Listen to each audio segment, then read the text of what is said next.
I'm going to introduce Joi Thomas now, and I'm going to read her bio so I can get it right.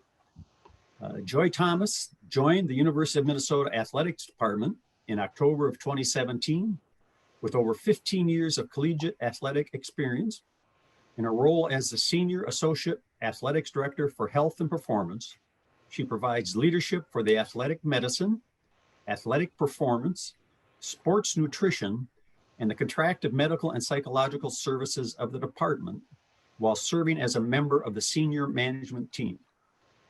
Previously, Joi was the University of Wyoming for 12 years, where she served in a number of roles in sports medicine. Prior to that, Joi served as the head athletic trainer at Carroll College in Helena, Montana for 5 years. Joi is an alumnus of the University of Wyoming, earning her bachelor's degree in exercise science and master's degree in kinesiology and health. Please welcome Joi Thomas. And Joi, you can take over running your slides. Excellent. Thank you. Well, thank you for the warm introduction, and thank you for the invite. I'm excited to be here this evening and to share with you a little bit about what we do within the athletics department. So I am going to turn my camera off just to assist with my Wi-Fi. I get a little nervous, so I just want to make sure that we're good to go. So United Are We is from the Rouser, and it's also the title of our strategic plan. So our athletics department launched a strategic plan about 1.5 years ago, and all coming together under this flag of United Are We. And so we typically start all of our presentations and all of our staff meetings and whatnot with this particular slide. So tonight we're going to be talking a little bit about health and performance within Gopher Athletics, kind of some of the things that we are working on, some of the things we've been able to add over the past couple of years, and some really cutting edge things that we've got really nice collaborations with folks. So provide a really, really high level of service for our student athletes. In all athletic training presentations, we have this slide. So no financial disclosures, and I have no conflicts of interest. So really, when we think about the health and performance team, we like to call ourselves the team behind the team. And as was mentioned in my bio, I work and oversee the unit of athletic medicine. So athletic medicine includes all of our athletic trainers, our team physicians, so both our gen med sports medicine physicians, as well as our orthopedic surgeons.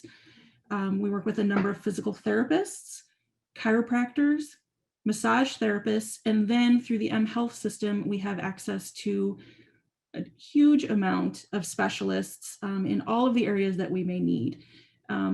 Athletic performance is what has been traditionally referred to as strength and conditioning.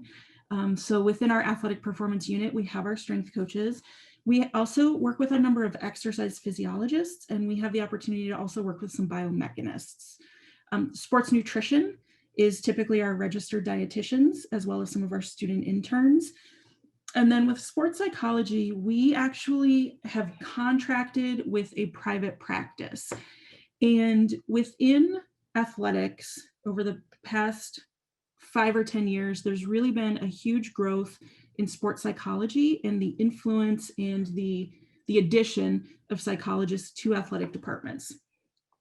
We personally like the idea of having a group that is contracted with us rather than having psychologists who are hired through the athletics department.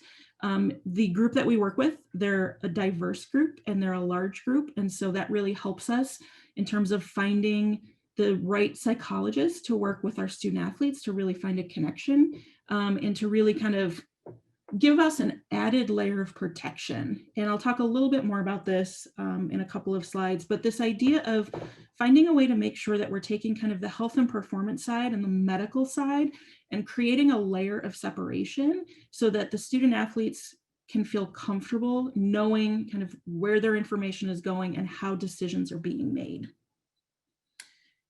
So we've come a long way. You know, the National Athletic Trainers Association has been around for almost 80 years now, but really that's very young as a profession. Strength and conditioning is really at a crossroads right now. And so what we're seeing is this idea of athletic performance, so science and technology, and then we're also seeing kind of what we think of as our old school traditional strength coach, right? Lift heavy things. And so we're in this position now where strength coaches really are kind of choosing a direction. And as a whole, and in particular in our department, we're really going the science and technology route. And I think that's really giving us a lot of accessibility to the student athletes, because our student athletes are so technologically savvy and a lot of this really makes sense to them. But it also gives us the opportunity to do a lot of things that we previously could never have done.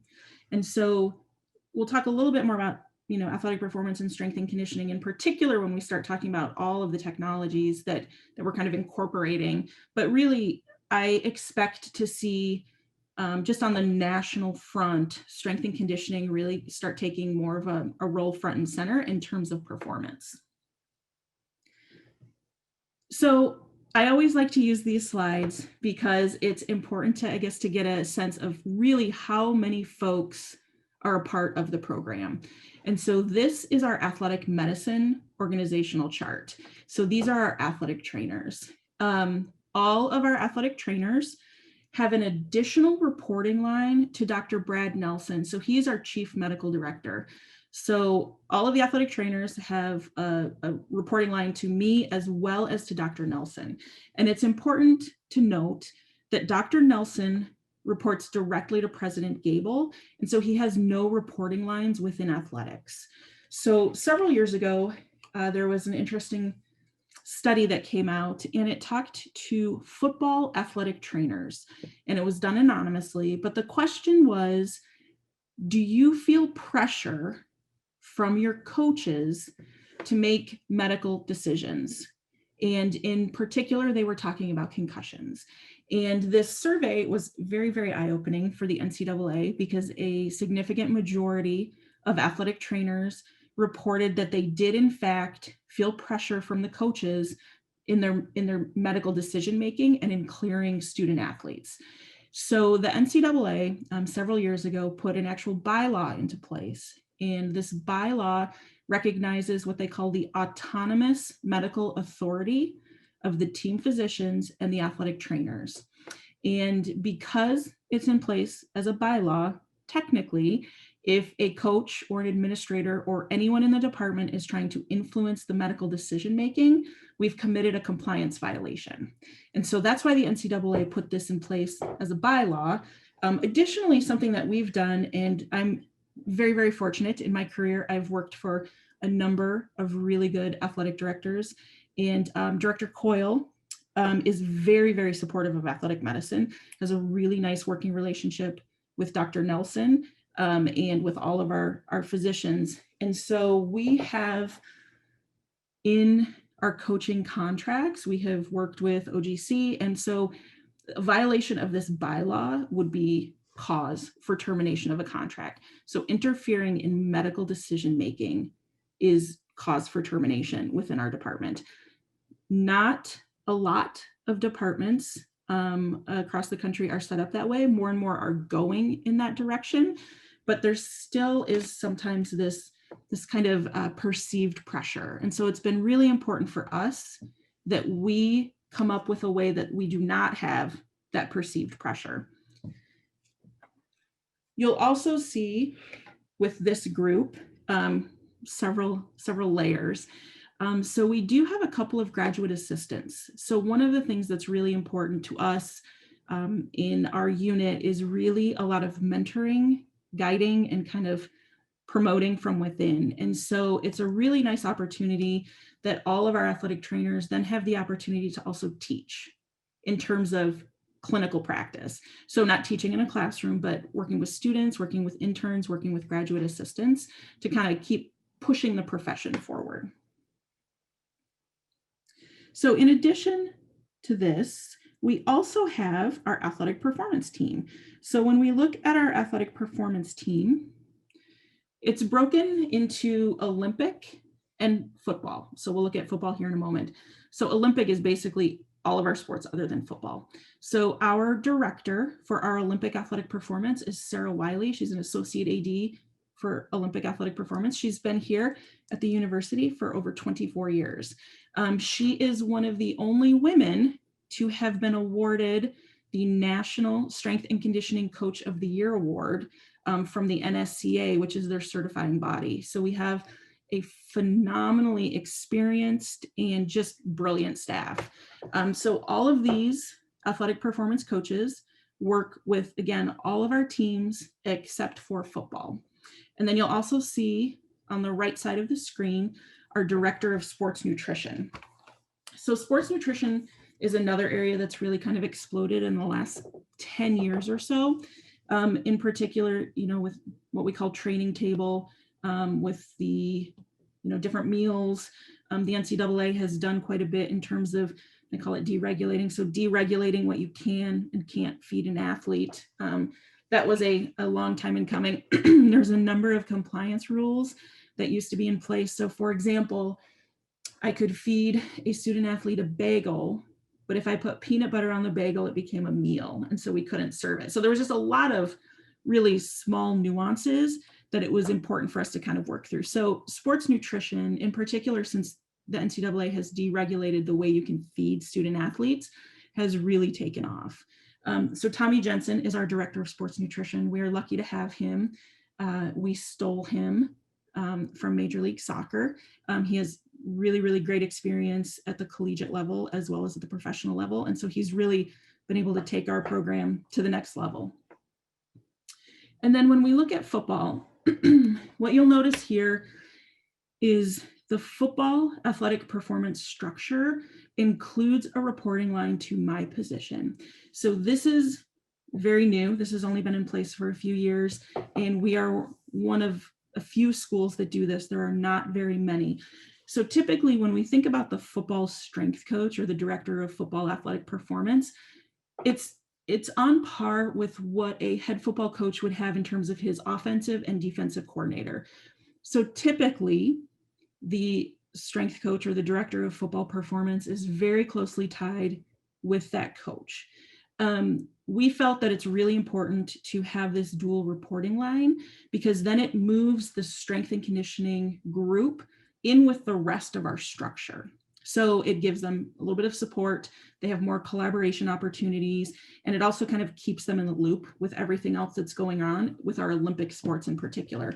I feel that this has been really successful. We're fortunate in that our director of football athletic performance was very open to this, works very, very well with Coach Wiley, and there's a lot of collaboration on their part. And so it's worked really, really well. And it could not have, I guess I would say. And we see that sometimes at some other schools. I know we've seen recently in the press, there have been a number of strength coaches that have stepped down or been removed from positions. And so it was important for us to give an extra layer of protection and oversight to this unit to ensure that something like that wouldn't happen. So when we talk about this health and performance unit, when I started in 2017, we didn't have this position prior. So I was the first person to hold this position. And what we noticed was there was a lot of really, really talented folks who weren't working with anyone else. So work was getting duplicated. So people were doing work in athletic medicine, and then in athletic performance, they were doing very similar things, but they were doing it all over again. And so really restructuring the unit in a way that people were able to work together, bounce ideas off of each other, and kind of take larger leaps in our knowledge base. And so we put in a number of things. I know everyone hates meetings, but what we found is by putting just a few meetings in, we actually increased the communication exponentially, and we decreased a lot of the time that we spent running around trying to connect with someone else. So we weren't sending 50 emails back and forth and trying to figure out a time because there was a set time for everyone to come together. So the first of those is that Sport Performance Review Committee. So the Sport Performance Review Committee is any piece of technology that touches our student athletes must run through this group first. So as you've seen, right, we start with the Apple Watch, but there's so many different pieces of technology that are out there. And there's a step and a checklist and a process that we want to go to, and we want to go through and verify before we introduce something to the student athletes. So that Sport Performance Review Committee is all of the directors that you've just seen on those previous slides. It's myself, it's our executive associate AD, who is also our senior woman administrator. It's our medical director. It's our director of sports psychology services. And then we also have an exercise physiologist researcher that we work with really closely who participates as well. And so the function of this committee is, there's always a salesperson trying to sell the newest and greatest piece of technology, and they're reaching out to coaches all the time. And this is a way for coaches to kind of allow us to vet the technology and make sure that it's something that hits compliance. Technologically, it's secure, making sure that any personal health information is protected. All of those different pieces that a coach wouldn't have expertise in, we're able to do for them. The other two is our health and performance collaboration meetings, and I don't get to take any credit for this one. It was two of our staffers, an athletic trainer and an athletic performance coach, that worked together with a single sport, and they came in and started asking if this was kind of a task that they could take on. And so even through COVID, in particular, before we could get back in the office or back in the weight room, they did a ton of work. So journal clubs, research reviews, bringing in speakers over Zoom from other institutions. And what we've seen here is it becomes a really nice sounding board. So when they all come together, they have the ability to, for example, if we have the soccer athletic trainer and she has a student athlete that has a hip or groin injury, right? She may not have expertise in that area because it's not as common of an injury for soccer players, but it's a really common injury for hockey players. So when we bring the whole group together, the soccer athletic trainer is now talking to the hockey athletic trainer and the hockey athletic performance coach, and they talk through, what does a preventative program look like? How might we do something different? Are you looking for this? Have you tried this test? And it's just a really good way to kind of spark everybody's creativity as they work with difficult cases. And then the last of these is this mental health care meeting. So I'm sure you have all seen, President Gable is very, very attuned to the mental health needs of college students. And at the end of the day, our student athletes are college students. So they're in that same boat of this really increased level of diagnosable mental health concerns. So the American Psychological Association has said anywhere between 1 in 4 to 1 in 5 collegiate students, or students between the ages of 18 to 25, have some type of diagnosable mental health concern. We think it actually is a little bit higher than that. And so we have a lot of student athletes that are coming to us with a lot of concerns that they've been carrying with them for a long time. We're seeing more individuals who are medicated coming into college. Boynton is seeing the same thing. So managing medication is kind of a new piece for a lot of the healthcare providers at the campus level. And we're also seeing those that already have worked with psychologists. So they already have comfort. Oftentimes trying to get someone to go to a sports psychology meeting is kind of the toughest part. But now we're seeing these student athletes are coming in already having familiarity and comfort with this. So what the mental health care meeting allows us to do is to pull all of the providers that work with the individual student athletes that we have mental health concerns about and come together in a single meeting and kind of update each other.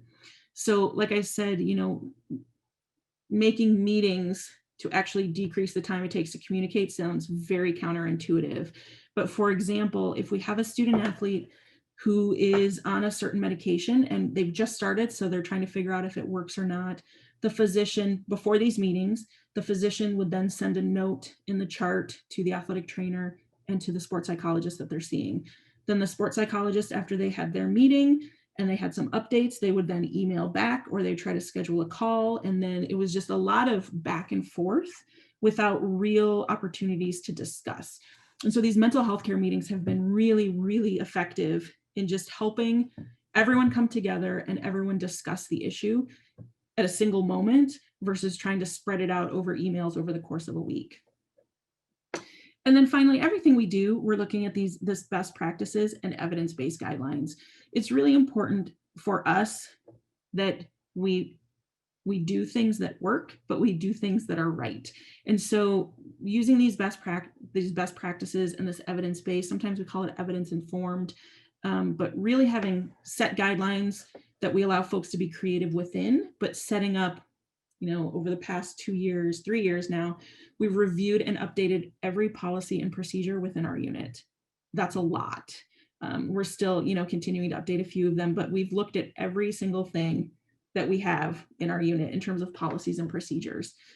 Everybody's really stepped up and had great ideas and worked really hard at that. But that also helps us to stay kind of on the cutting edge and to be in front of things before they become an issue. So we have amazing resources at the University of Minnesota. And that allows us to do just some really special things in terms of partnerships and learning opportunities that are available, not only to our student athletes, but to our staff as well.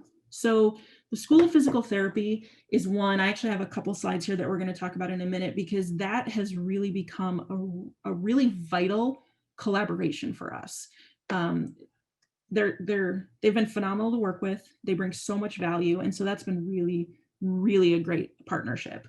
The Department of Kinesiology and Health, they have a program called Dexalytics, which is looking at body composition. A significant number of our sports use those. The School of Medicine. So every year we have 2 fellows that are doing their sports medicine fellowship. So they're typically primary care or sometimes pediatricians, and they're coming in and doing extra work. So they are with us. With some sports, they have the opportunity to work with student athletes, to work with our athletic trainers. So really tight partnership with the School of Medicine. The School of Dentistry has been really instrumental for us. In particular, every fall, we work with the School of Dentistry to make all those mouthpieces for all those football players. And so the dental students get an opportunity to work with the team. In addition to dental health and dental injuries, we try to use the School of Dentistry as much as possible. So CFANS is a big one for us as well. The nutrition program here at the University of Minnesota is phenomenal. And so the students that are coming out of that nutrition program, we try to snatch them up as interns the first chance we get. So we kind of have a rotation of interns starting their first year. Really, they can start working with us, and then based on where they are in the nutrition program, kind of dictates some of the things that they're able to do. But CFANS has been a tried and true collaborator with us and partner with us since before I was here. So Aramark and dining services. Aramark is who provides all of the residential dining as well as concessions when you go to games. And so Aramark has a number of chefs that we work with to do cooking classes. We did a knife skills class for some student athletes so they could learn about food prep. They oversee our training table. So 4 days a week, the student athletes have the opportunity for a brunch between 10 and 2. They can come in and they can get their meal. That's all done through Aramark as part of our training table. And then we have a number of schools, in particular around the Twin Cities area, but really across the country, that have athletic training curriculums or strength and conditioning programs where we have been able to take some of the best and the brightest of those upcoming students and bring them in for internship opportunities. So that it's really important to us. We work at an institution of higher learning, and it's really important to us that we continue to be a part of that and to be a part of the mission, in that we want to have teaching opportunities and growth opportunities for students, not just our student athletes, but all of the students that work within the department. So I mentioned the School of Physical Therapy. So Justin Staker, Dr. Staker, he gets his own slide. He is our Director of PT Research. So here's his title here, in Intercollegiate Athletic Health and Performance. So he has it's a pretty small appointment with us, but part of his faculty appointment, part of it is with athletics. And he has been able to do, just in the last year and a half, a phenomenal amount of research in student athlete engagements with all of our student athletes. And so what he's working on, and I'm just going to show you some of his slides. Please don't ask me too many questions about it because he is so far over my head sometimes. So he is an upper extremity specialist. That's really where he shines. And so the shoulder is a very complex joint, right? The shoulder is able to do more than most joints in the body can, but because of that, and because of its range of motion, it can be relatively unstable, so easy to injure. And so this is some 3D modeling that he has done, basically looking at what's called multi-directional instability, so MDI. And he looked specifically at swim and dive. He just started working with baseball as well. And then we will hopefully add softball here in the near future. And what he looks at, and when we talk about this multi-directional instability, there's a fine line between the laxity of the joint, so the movement of the joint, and I'll advance a slide here, actually right here. So this joint stability and being in a state of injury. And so for a lot of our student athletes, they need a little bit of laxity, but then too much can be dangerous or something that we need to surgically repair. And so a lot of his work is looking at how do we kind of quantify what this instability is, and at what point do we need to move them into rehab versus just strength and conditioning. Really, really interesting stuff. We're excited about baseball because he's working specifically with pitchers.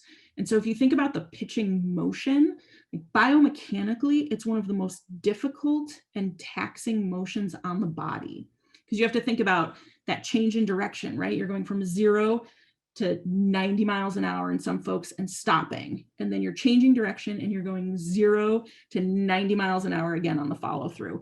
And so it's really, really a difficult movement to perform well. And so we're excited to see kind of what he sees in some of his functional movement screens and working with our baseball athletic trainer.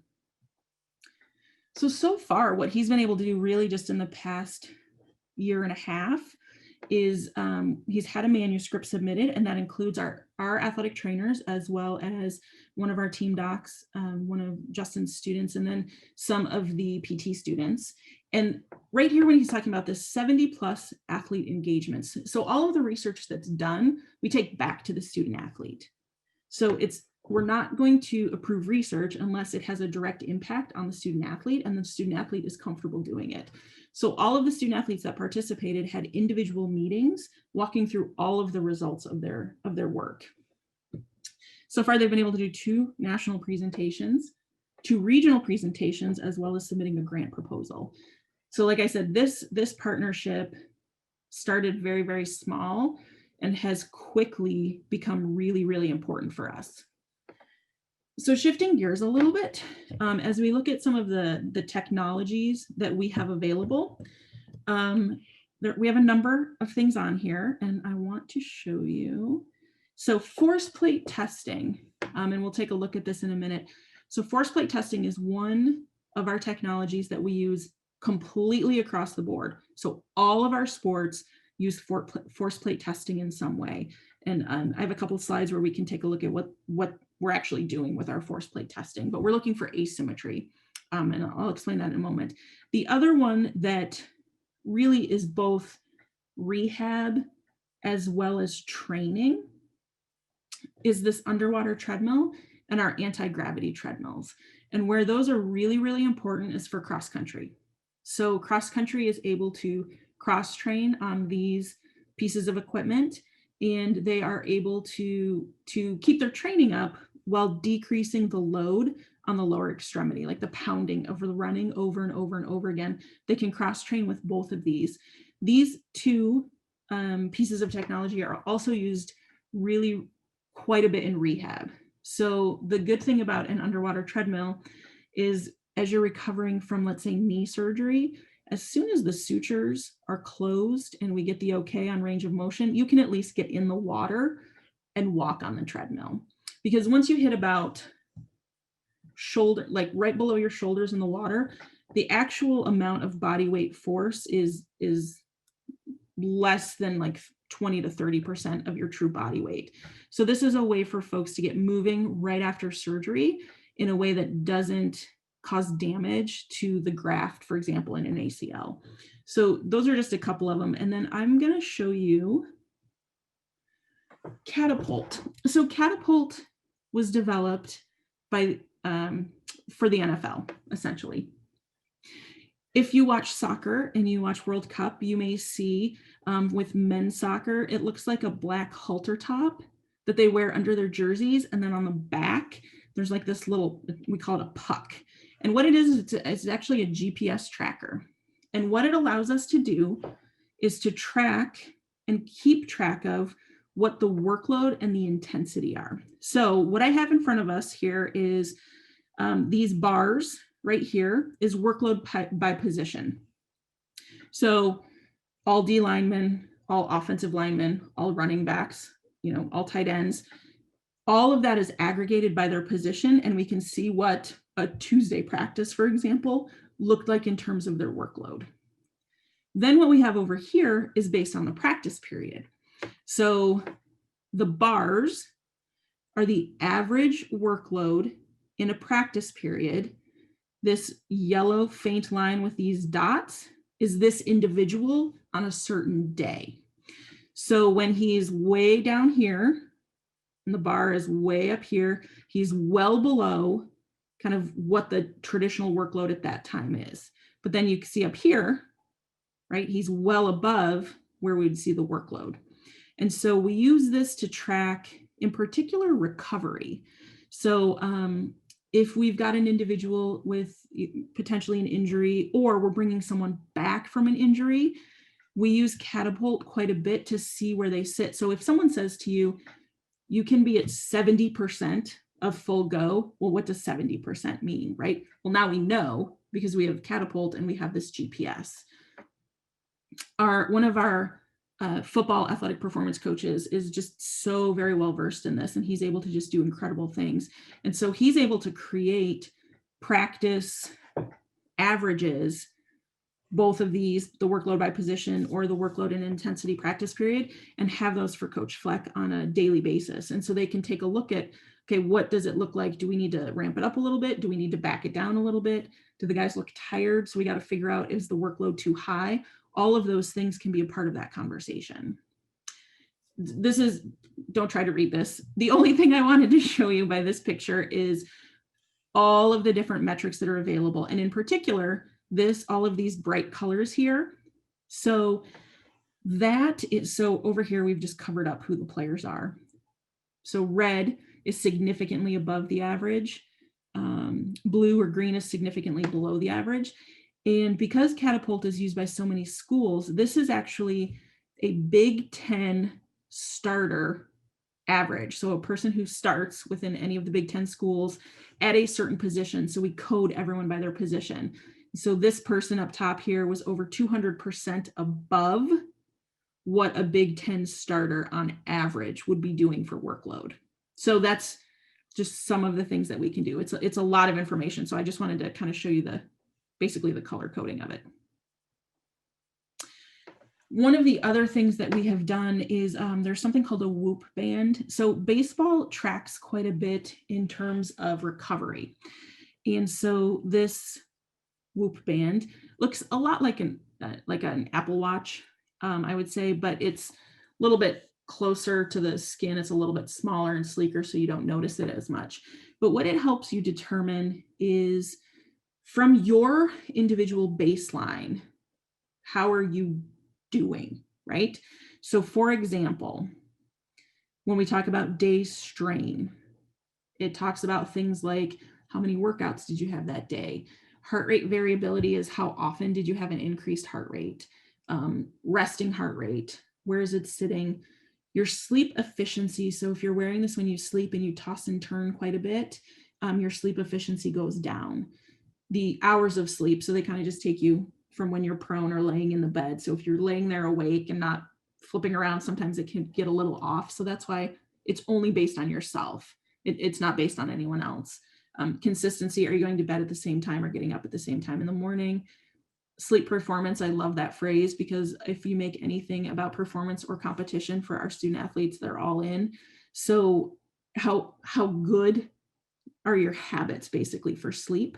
And then recovery, where are you sitting at recovery? So for example, a few of these folks right here, great position, right? 92%, he's ready to go. He can do the next thing. Up here, we've got somebody who's only sitting, maybe at this 46%. So maybe we need to back them down a little bit for the day and then ramp them back up again. So all of these things kind of help us make those decisions. So the force plates. I feel like the force plates have really done a lot for what we are looking for in terms of collaboration. And what we look for when we do force plate testing is we are looking for asymmetry. And so what that means is there a difference in the force output between the right and the left side? That's all we're looking at. We know from data that if you have a 10% or greater asymmetry between the right and the left, you have an increased risk of injury. So we do these tests at the beginning of the year, and we look for, and I've got a few on here that I wanted to show you. So this first one right here, you can see the bars are very, very different. They're actually sitting at a 14.4% asymmetry. So if we were doing this data, we would pull this person aside, we would take a look. Maybe they have a previous injury on one side versus the other that maybe hasn't rehabbed all the way. There may be a muscle insufficiency. They may have just done the test wrong and we have to retest them. Okay, here's another one at 14.8%. And then this one, I wanted to show you 27.5%. That is a huge difference in force production. A couple things could have happened here. They potentially could have done the test wrong. So if they tripped while they were doing the force plate test, it would show this kind of a discrepancy. They may be recovering from a surgery, or they may have an issue with their ankle, for example, and that's why they can't create that kind of force. So what we would do then is we go back through and we tag these, and then we meet individually with the student athlete and we run them through, okay, why did it look like this? Do we need to do another test to verify, or do we see an injury? So it just kind of helps us have some objective data when we're looking at if folks need to maybe change their rehab or things like that.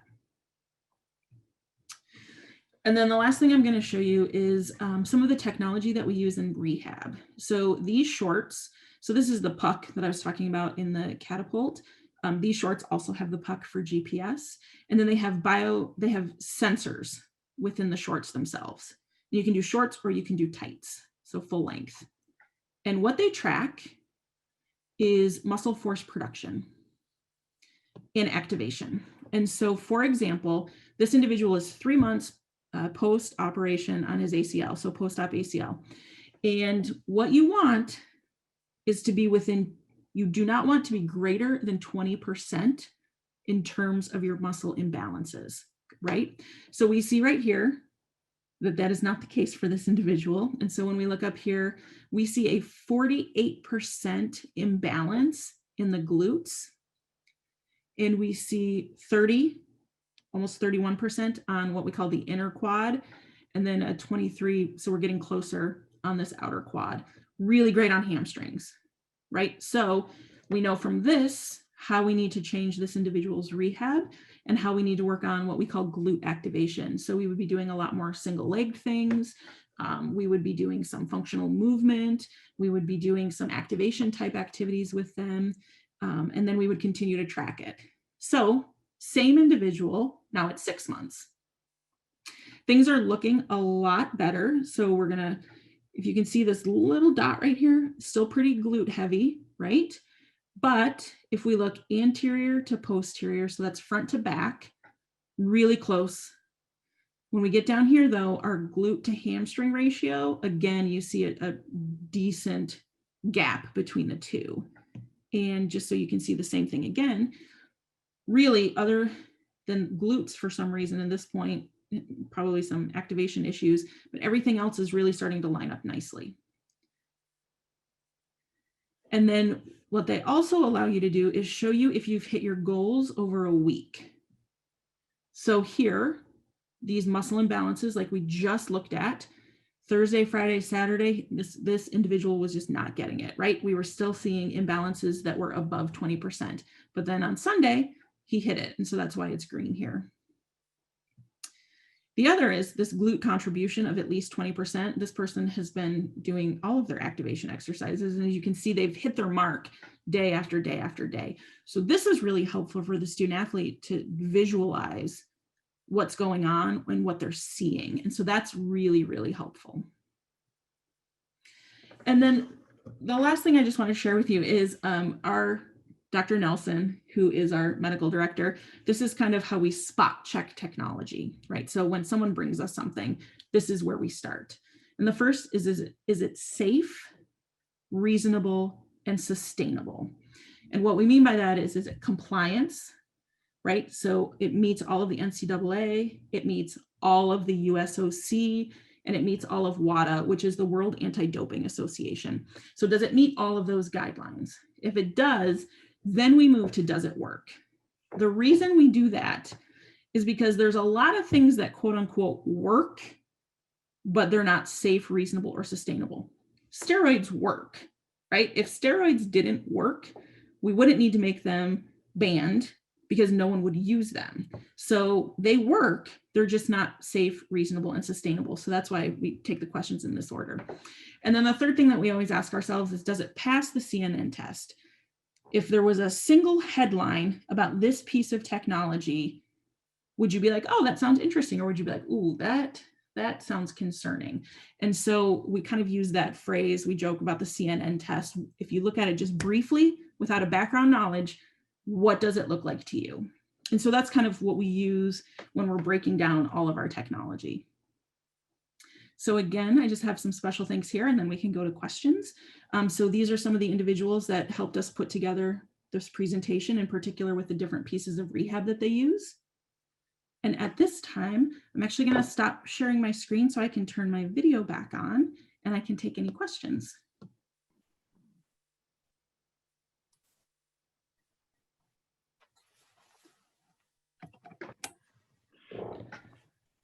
I hear everybody talking about analytics all the time, and I thought your presentation was great for giving us some insight to what the analytics are and how in-depth and 20% and all this. That was very impressive. And I don't know, we have a football player on our board, Gary Ryerson. I don't know if he could make it tonight for various reasons, but I'll definitely have him listen to this because he used to play football for Murray Warmath. And when he listens to this. That is what we've noticed when we bring folks back and we tour either through Athletes Village or even just the athletic training room. I had the opportunity at a different institution to work with a student athlete whose dad had played in the NBA. And he came in and he saw all the technologies and he's like, well, if I still had this, I'd still be playing. I would have never retired.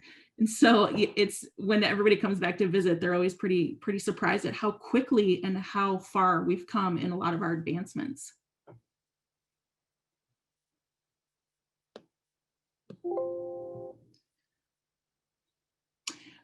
Okay, so really good question. How receptive are incoming athletes to these approaches?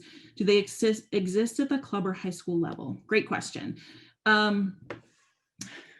Unfortunately, the answer is it depends. Depending on the sport.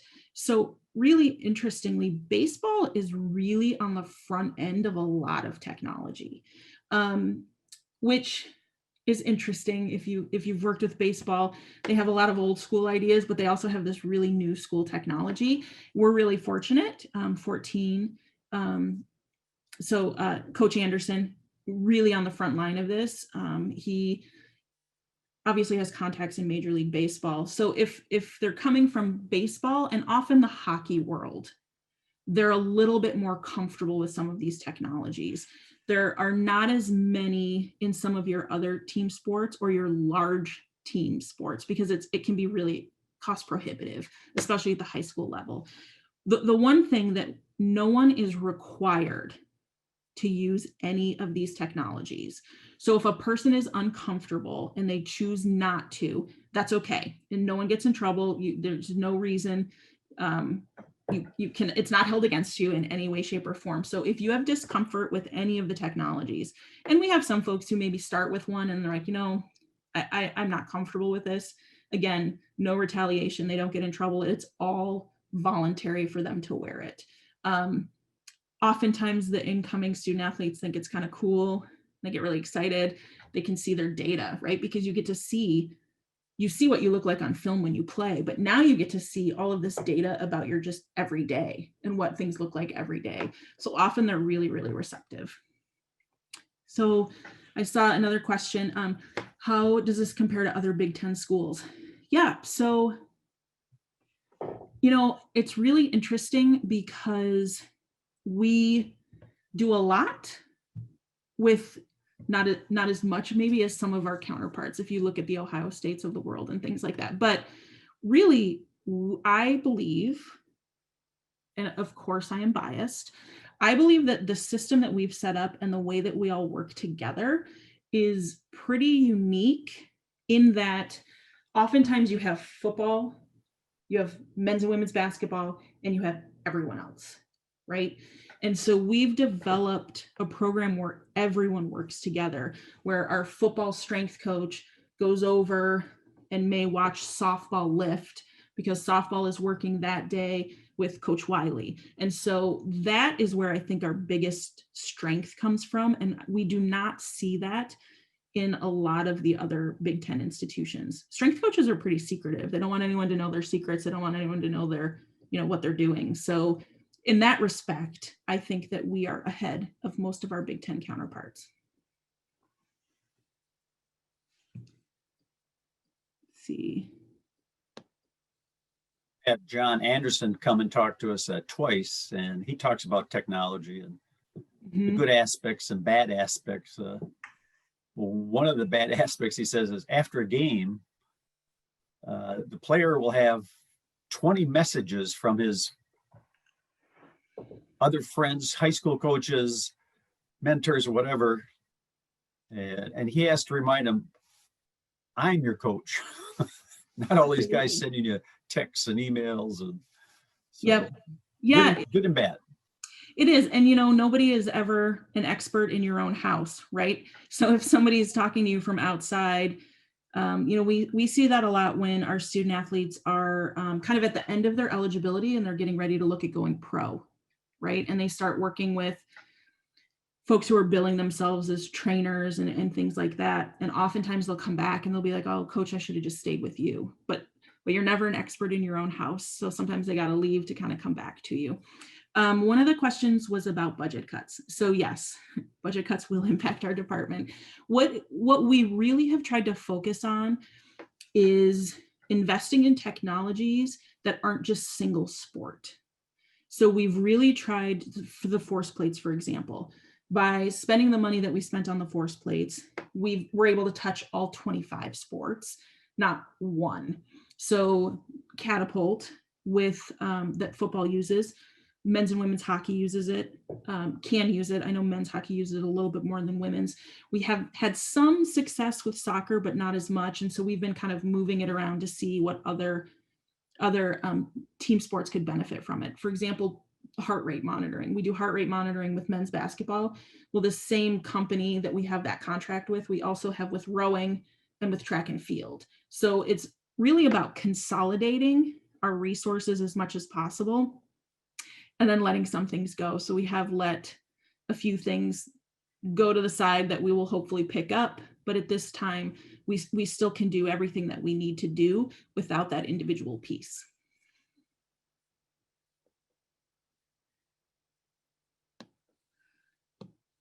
Let's see.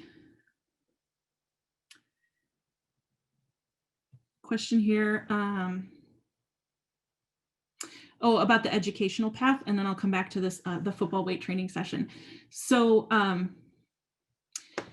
I started as an athletic trainer, and when I first got into athletic training, you were just kind of an athletic trainer until you retired, right? There was no path to kind of advance.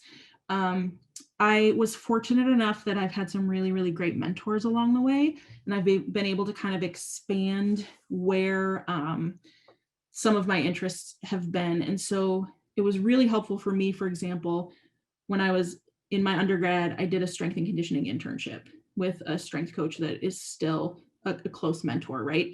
And then I was able to take some nutrition classes, and then I was able to kind of integrate all of those pieces. So now for athletic trainers, currently you have to get a bachelor's degree in athletic training. That's moving to a master's degree. So you would get a bachelor's degree in a health sciences degree, most likely somewhere along that spectrum. And then you go to graduate school to become an athletic trainer. The position I'm in, much like we talked about with sports nutrition and with sports psych and with strength and conditioning, it's kind of exploding. There's not everyone in the Big Ten has my position. Not everyone at the Division I level has this position at their institution. So I think we'll see that being added as people kind of see the value of working together. So for a football weight training session, so currently, I'm sorry, but the answer is no. We have a really, really tight bubble because of COVID. So we have no one coming into this space at this time. That will change. But so for example, because I'm not part of their most inner bubble, the only time that I'm interacting with them that's not over Zoom or phone call, we have our 6 feet and our surgical masks and things like that. So right now, we basically have all of our buildings kind of on lockdown. And campus has a no visitor policy right now. But we do have opportunities when we are not in a COVID situation where folks can come get a tour of the facilities and can, see sessions or hear Coach Fleck talk or Coach Patino or Coach Whalen. So we do have some of those opportunities. So the $1 million question, what do you see as the future of this approach to non-athletic injury rehab? I think that it is doable. I think that I don't think it needs to be as, I guess, precise is what I would say. So for an elite level athlete, that 1% can be the difference, right? In the 0.1 second is what wins a race or puts you in third place. And so for a non-athletic type of injury, I see some of this being used, but not, like I said, to that level of precision. Where I really think that a lot of this technology would be very, very helpful is in geriatric care and any type of joint replacement, because joint replacement is such a traumatic event on the body. And so I think like the shorts, for example, with the different biofeedbacks, I think that could be something that's really, really helpful with that really large scale surgery like that. So that is maybe where I could see it going with a non-athletic injury.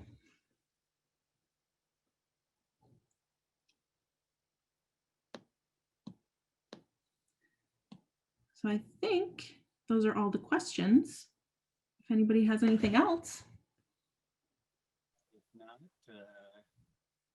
Sure, there was one more, I think, in the last Q&A about your education. Oh, yep. So that was the So I think maybe you did explain that. I'm sorry. Yep. And so I guess I should, though, explain a little bit better. So that's for athletic training.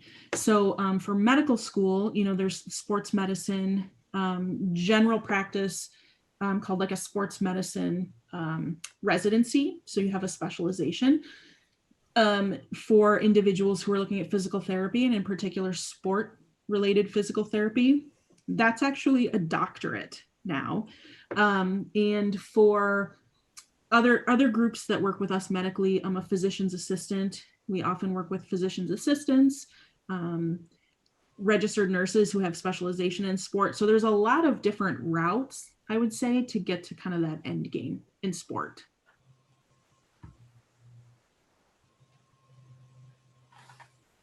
Okay. Very interesting, insightful. I was looking forward to this, and I kind of really glad that I learned what I learned tonight, as usual. And over the years, I've learned a lot from our speakers, and that held true for sure tonight. So thank you very much there. Thank you. And Thank you. Joi.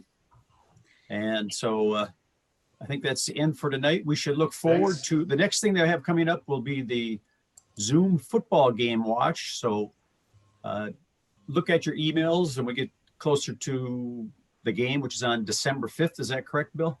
Yes, that's right. Yep. So Northwestern. And yeah, Northwestern. So we'll send out some emails with links, and I look forward to that. We did it last year in person, and that was a lot of fun. And so I look forward to doing it this year and making the most of it. Yep. And I just wanted to say one more time, thank you everyone for tonight, for joining us.